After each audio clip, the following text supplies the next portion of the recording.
Someone keeps depositing money into my account. It was fun, until they started asking me to do things. When I randomly received $250, I assumed it with either some sort of scam or I'd just hit the jackpot. I never could have guessed the horrifying truth that my life was about to be ruined forever. I wasn't expecting any payments, especially since the sender was named as AWST 276. I originally assumed it was for my husband, since we share an account, but after checking with him he didn't recognize this peculiar name either. So who was just giving me money? No normal person just gives $250 for free, at least not without expecting something in return. It must be a scam. But as the hours went by, I didn't get any weird texts or phone calls. That fat $250 just sat there in my bank account, taking up space. "We should give it back," my husband said when I got home. "I don't think we can do that." "Sure we can.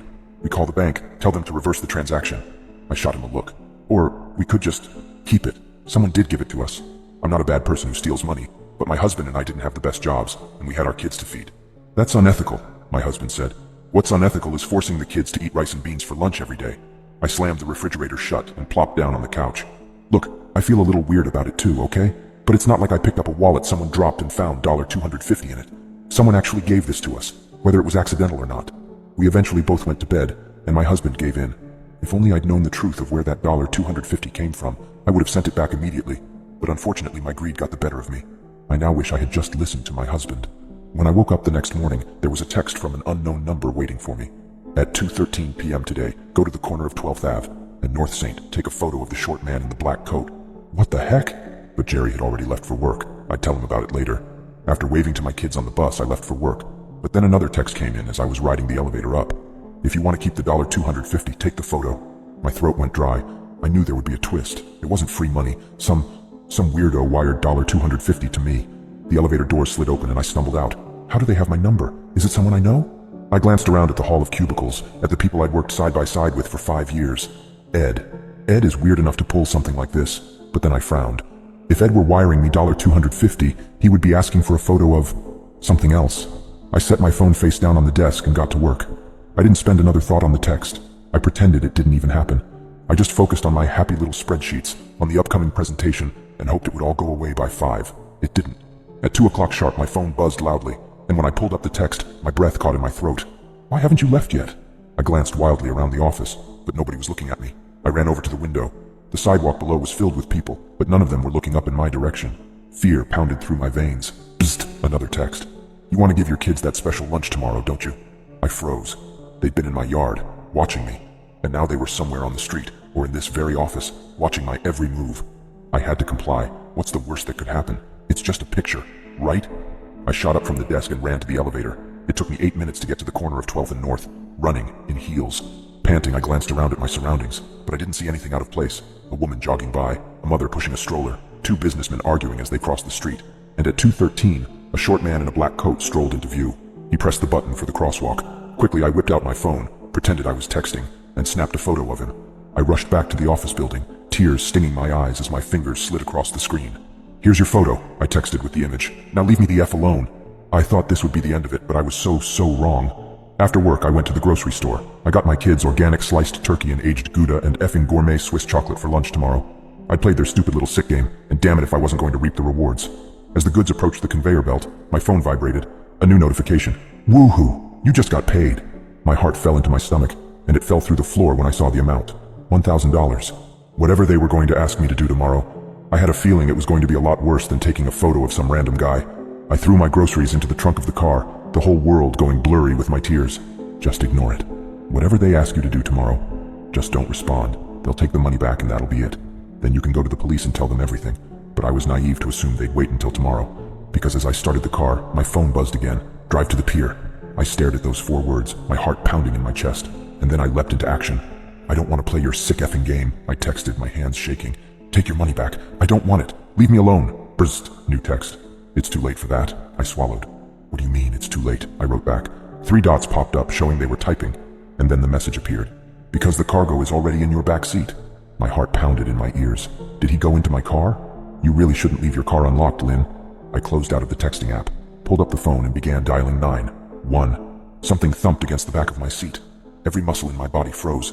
I held my breath. The shadows in the rearview mirror shifted, but I couldn't quite make out. A new text. "Drive to the pier and you'll be safe. But if you call the police..." They didn't need to finish that sentence. I had to comply. I was trapped. I swung out of the parking lot and drove as fast as I could to the pier. When I got there, I parked in a dark little corner and cut the lights. Now in the darkness, in the silence, I could hear them breathing. A steady rush of air right behind my ear. Brrst, new text. Close your eyes. I squeezed them shut tight, rustling movement in the back seat, and then the open and close of a car door. Faint footsteps on the pavement, receding into the darkness. I let out the breath I'd been holding.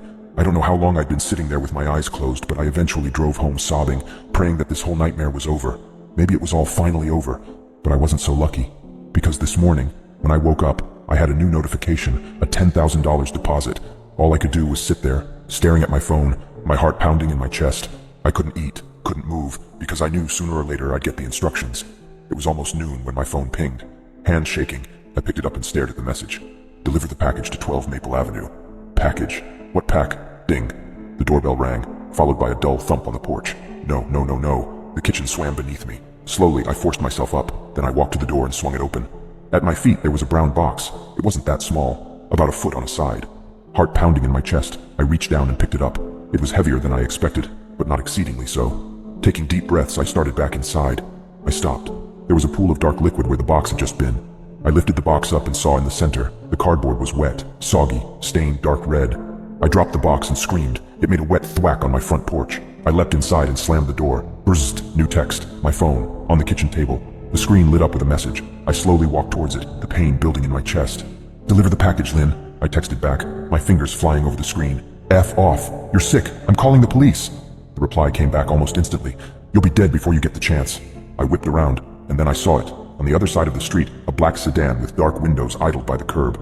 My throat went dry. If they were holding a gun, they'd have a straight shot at my head. Bleep, another text. We have a second car at JCP Elementary. It's recess. All I have to do is give the word and you're dead. My throat went dry. All the air sucked out my lungs. I couldn't breathe. Please, I typed back. Please just leave us alone. The reply popped up. I will if you deliver the package. This is your final task. I got up, slowly walked into the kitchen. I couldn't let my kids live the rest of their lives without a mother. I had to listen to them. What if they did something to my kids? Through the window I could see the brown box, askew on the steps, the wet, darkened stain. And please don't drop it again. It's fragile. Shaking, I made my way back to the door. I picked up the box.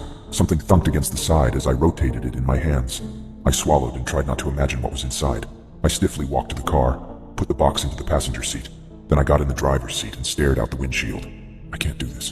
But when I glanced in the rearview mirror, I saw the black car, idling at the curb, watching me. As I drove, I couldn't stop glancing at the box, at the dark red seeping into the gray cloth of the passenger seat. Deep down, I think I knew what was in the box, but that didn't stop me from pulling over to the side of the road, just outside of town, and taking a peek. My hand shook as I pulled off the tape. As soon as the seal was broken, a horrible smell filled the car. Gasping, I grabbed the flap and quickly pulled it up, and immediately vomited. It was a head, the head of an adult man. I grabbed the flaps and pushed them shut, grabbed the tape off the floor and quickly sealed the box again, rolled the windows down to get rid of the smell, gasped in gulps of fresh air, because in the quick flash I'd seen, the face looked familiar. It looked like the man I'd taken a photo of, in the black coat. I hit the gas and sped through town until I was turning into Oak Grove, the community of McMansions built several years back. I passed brick archways, white columns, sprawling lawns of green. I frantically looked for the number 12, and then I found it. The house was grand, sitting on top of a hill. I pulled up to the curb and grabbed the box. Then I burst out and ran up to the front door. A wave of nausea hit me, but I forced myself to concentrate on my steps. Almost there. Almost. As soon as my feet hit the porch, I dropped the box and got the hell out. When I was halfway down the hill, I heard the door creak open behind me, then a pause, and then a woman's scream. I kept running, dove into the car, hit the gas and peeled down the road. When I was finally back in my house, every door locked and sealed, I sent off a final text. I delivered the box. Our transactions are over. Never contact me again. I stared at the screen, my eyes watering, and then 3 little dots popped up. You weren't supposed to open the box, Lynn. The phone slipped out of my hands, and then I began to sob. My entire body shook as I imagined what horrible things this person would ask me to do next. But it's been a month now, and I haven't heard anything. I've been watching the news, though, and last night, they broadcast something that put a dagger in my chest.